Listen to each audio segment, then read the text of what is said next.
వచ్చాడు, ఇచ్చాడు, వెళ్ళాడు, రిపీటు. ఇప్పుడు ఏపీ రాజకీయాల్లో, సోషల్ మీడియాలో, జనాల్లో పవన్ కళ్యాణ్ గురించి ఎక్కువగా వినిపిస్తున్న మాట ఇదే.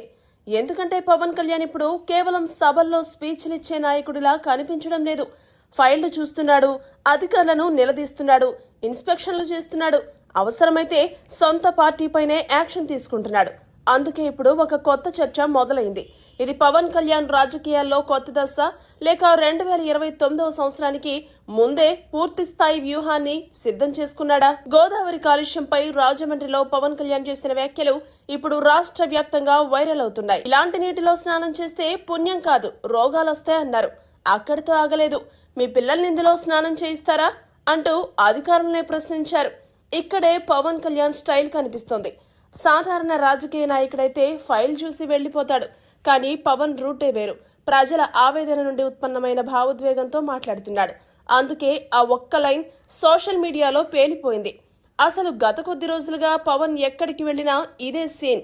వచ్చాడు, సమస్య చూశాడు, అధికారులకు క్లాస్ పీకాడు, మీడియా ముందు స్ట్రాంగ్ కామెంట్స్ చేశాడు, వెళ్ళాడు. మళ్ళీ ఇంకో చోట అదే రిపీట్. అందుకే ఇప్పుడు సోషల్ మీడియాలో వచ్చాడు, ఇచ్చాడు, వెళ్ళాడు, రిపీటు అనే లైన్ ట్రెండ్ అవుతోంది. కానీ ఇక్కడ అసలు రాజకీయ కథ ఇంకోటి ఉంది. ఒకప్పుడు పవన్ కళ్యాణ్ అంటే ఆవేశం, సినిమా క్రేజ్, జనసేన మీటింగ్లో జగన్ పై ఫైర్. కానీ ఇప్పుడు ఆయన ఇమేజ్ పూర్తిగా మారుతోందన్న చర్చ బలపడుతోంది. ఇప్పుడు పవన్ లో ఆవేశం మాత్రమే కాదు, అధికారులపై ఒత్తిడి పెట్టే తీరు కూడా మారింది. సిస్టమ్ పై పట్టు కనిపిస్తోంది.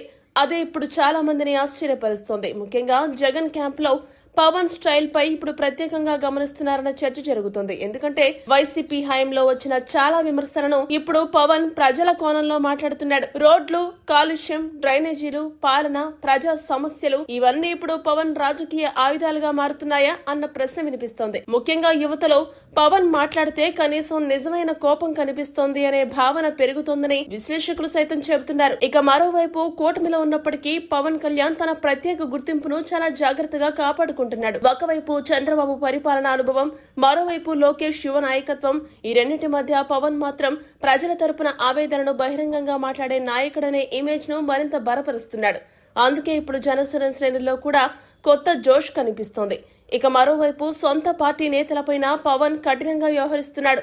ప్రకాశం జిల్లా జనసేన నాయకత్వాన్ని సస్పెండ్ చేయడం, కొంతమంది నేతల పనితీరుపై అసంతృప్తి వ్యక్తం చేయడం, ప్రతి సమస్యపై నేనే మాట్లాడాలా అంటూ ఫైర్ అవ్వడం ఇవి చిన్న విషయాలు కావు. అంటే పవన్ కళ్యాణ్ ఇప్పుడు కేవలం ఒక అధికార నాయకుడిగా ఉండాలని అనుకోవడం లేదు, పార్టీని పూర్తిగా క్రమశిక్షణలోకి తీసుకురావాలనుకుంటున్నాడా అన్న చర్చ జరుగుతోంది. ఇక తమిళనాడులో విజయ్ రాజకీయ ఎంట్రీపై పవన్ చేసిన వ్యాఖ్యలు కూడా ఇప్పుడు వైరల్ అవుతున్నాయి.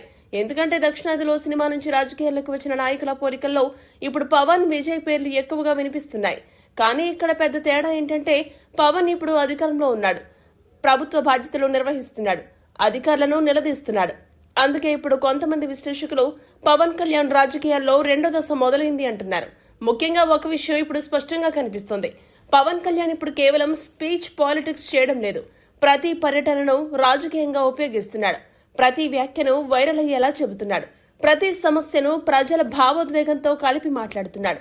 ఇదే ఇప్పుడు ఆయనకు పెద్ద బలం అవుతుంది. అందుకే ఇప్పుడు ఒకటే మాట, వచ్చాడు, ఇచ్చాడు, వెళ్ళాడు, రిపీట్.